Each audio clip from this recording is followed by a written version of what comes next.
तीन बहनों की लालची भाभी। करिश्मा, रेशमा और मनीषा तीन बहनें हैं। उनका एक भाई भी है, मयंक। मयंक अपनी बहनों को बहुत प्यार करता है, लेकिन मयंक की पत्नी सविता इस मामले में मयंक से बिल्कुल ही अलग है। वो अपनी ननदों का जितना बुरा कर सकती है उतना बुरा करती ही रहती है और अपनी ननदों पर हुक्म भी चलाती है। करिश्मा, करिश्मा, तुमने अभी तक नाश्ता नहीं बनाया? तुम्हारे भैया को ऑफिस जाने में देर हो रही है। हाँ भाभी, बस अभी बनाती हूँ। करिश्मा, तुम ये ढीलापन छोड़ दो। कल को पराये घर जाना है। वहाँ अगर तुम इस तरह से काम करोगी तो लोग क्या कहेंगे कि माँ ने और भाभी ने कुछ सिखाया नहीं। और तुम्हारी दोनों बहनें कहाँ हैं? रेशमा मार्केट गई है और मनीषा सो रही है। क्या? सुबह के 8 बज रहे हैं और ये महारानी अभी भी सो रही है? ये कहते हुए सविता अपनी सास दुर्गा देवी के पास जाती है। माँ जी, देख रही हो अपनी बेटियों के तौर तरीके? क्या हुआ बहू, सुबह सुबह क्या कर दिया मेरी बेटियों ने? अरे एक तो अभी अभी उठकर किचन में गई है, दूसरी सुबह सुबह बाहर चली गई और तीसरी अभी तक सो रही है। क्या करूं मैं इन तीनों का, मैं तो परेशान हो गई हूँ। जा जाकर उठा उसे और रेशमा से मैं बात करती हूँ। सविता सीधा मनीषा के कमरे में जाती है और उससे कहती है, महारानी जल्दी उठो, सूरज सर पर आ गया है। भाभी थोड़ी देर और सोने दो ना, मैं रात को लेट सोई थी। वो क्या ना, यूनिट टेस्ट चल रहे हैं। शराफत से उठती है या नहीं, या फिर पानी की भरी बाल्टी डालूं तेरे ऊपर? नहीं भाभी, मुझे बिस्तर में नहीं नहाना, उठती हूँ मैं। मनीषा जल्दी से उठकर बाथरूम में चली जाती है। सभी आराम से बैठकर नाश्ता कर रहे होते कि तभी रेशमा बाजार से हाथ में सामान लिए आ जाती है। रेशमा को देखते ही सविता उस पर बरस पड़ती है। लो, आ गई महारानी। ऐसा भी क्या सामान लाना था जो सुबह आंख मलते ही बाजार की तरफ रवाना हो गई? भाभी, कल आप ही तो चीख रही थी कि घर का सारा सामान मुझे ही लाना पड़ता है, घर में किसी को भी किसी काम से कोई लेना देना नहीं है। अब मैं बाजार जाकर सामान ले आई तो आपको इस बात से भी तकलीफ हो रही है? देख रही हो माँ जी, अपनी बेटी की जुबान कैंची से भी तेज चलती है। और मयंक, आप तो कुछ कहेंगे नहीं अपनी लाडली बहन को? रेशमा, अपनी भाभी से ऐसे बात नहीं करते। चलो माफी मांगो। भैया, मैं क्यों माफी मांगू? आप भाभी से बोलिए ना कि हम पर कम हुक्म चलाया करे। हम इस घर की बेटियां हैं और आपकी पत्नी की ननद है, नौकरानी नहीं। लो कर लो बात। इनकी भलाई के लिए कुछ भी बोलो तो इन्हें बुरा लग जाता है। इस घर में यही इज्जत है मेरी। देख लो माँ जी, आपकी बेटी किस लहजे में मुझसे बात कर रही है। सविता वहाँ से चली जाती है। मयंक को बहुत गुस्सा आता है, वो भी वहाँ से चला जाता है। फिर करिश्मा रेशमा को समझाती है। रेशमा, तुम्हें भाभी से माफी मांग लेनी चाहिए थी ना। लेकिन दीदी, मैंने कुछ किया ही नहीं तो मैं माफी क्यों मांगू?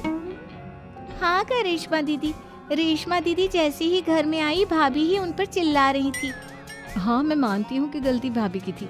मैं तो इसलिए बोल रही हूँ कि भाभी ने माँ को तो पूरी तरह अपने वश में कर लिया है। वो हमारी बात सुनती ही नहीं। मयंक भैया हमारे लिए हमेशा खड़े रहते हैं, इसलिए उनकी बात का मान तो तुम्हें रखना चाहिए था ना। कोई फायदा नहीं दीदी, कुछ दिनों की बात और है, भाभी उन्हें भी हमारे खिलाफ भड़का देंगी। फिर वो भी माँ की तरह हमारी किसी बात का विश्वास नहीं करेंगे। इसी तरह सविता अपनी तीनों ननदों को किसी न किसी बात पर परेशान करती रहती थी। एक दिन मयंक अपनी तीनों बहनों के लिए गिफ्ट लाया। करिश्मा, ये तुम्हारे लिए हार का सेट। रेशमा, तुम्हारे लिए सुंदर सी ड्रेस। और मनीषा, तुम्हें किताबें पसंद है ना, तुम्हारे लिए किताबें लाया हूँ। थैंक यू भैया। थैंक यू भैया। थैंक यू भैया। करिश्मा, तुम्हारा नेकलेस कितना सुंदर है। ये भैया कहाँ से ले आए होंगे? मैंने भैया को 3 दिन पहले फोन पर ये डिजाइन दिखाया था और आज भैया ये ले आए। सविता तो अपनी ननदों के गिफ्ट्स देखकर जल गई और करिश्मा का नेकलेस तो उसे भी बहुत पसंद आया था। अपनी बहनों के लिए कितना अच्छा नेकलेस लेकर आए हैं, मुझे कभी कोई गिफ्ट नहीं दिया।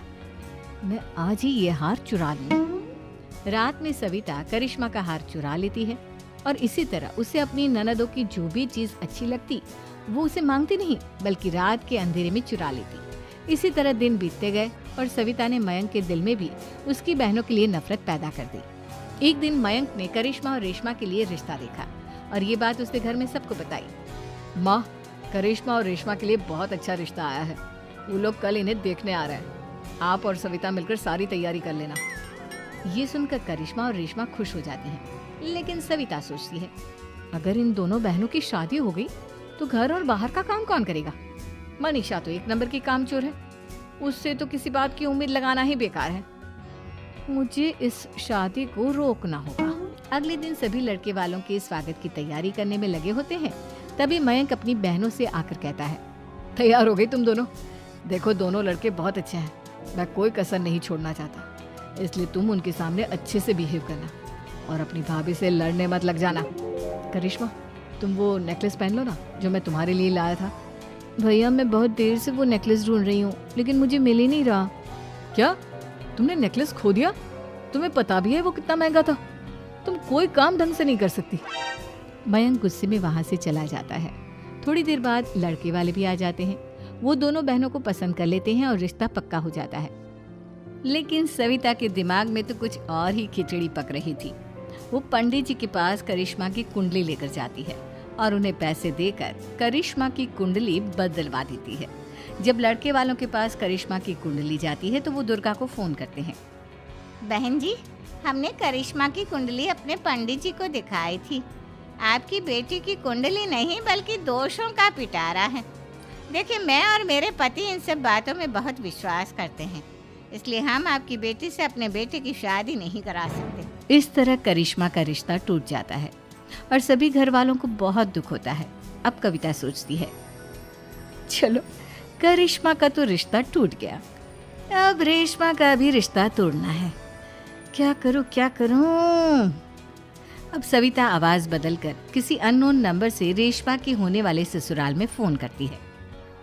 हेलो, मैं कौन हूँ कौन नहीं ये आपके लिए जानना जरूरी नहीं। बस इतना सुन लो कि रेशमा का 2 साल से किसी के साथ अफेयर चल रहा है। बस रेशमा का रिश्ता तोड़वाने के लिए सविता का इतना कहना काफी था। अब रेशमा का भी रिश्ता टूट गया। मयंक और दुर्गा देवी ने रेशमा को खूब खरी खोटी सुनाई और उससे बार बार उस लड़के के बारे में पूछने लगे। आप दोनों मुझे क्यों परेशान कर रहे हो? अरे कोई लड़का होगा मेरी लाइफ में तो मैं बताऊंगी ना, जब कोई है ही नहीं तो कहाँ से लाऊं मैं कोई लड़का? तो तेरे होने वाले ससुराल वालों को फोन किसने किया था?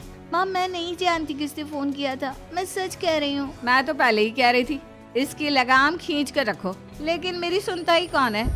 आप चुप रहिए भाभी, ये सब आपका ही किया धरा है।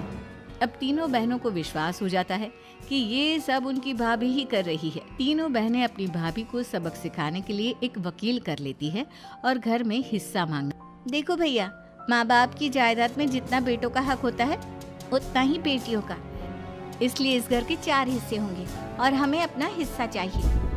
मैंने तुम्हारे लिए क्या क्या नहीं किया और तुम इस घर में हिस्सा मांग रही हो? भैया, आप और माँ हम बहनों की कोई बात नहीं सुनते हो और भाभी हमारी शादी नहीं होने देगी क्योंकि उन्हें लगता है कि आप हमारी शादी में ज्यादा पैसा लगाओगे और उन्हें हम जैसी फ्री की नौकरानी कहाँ मिलेगी।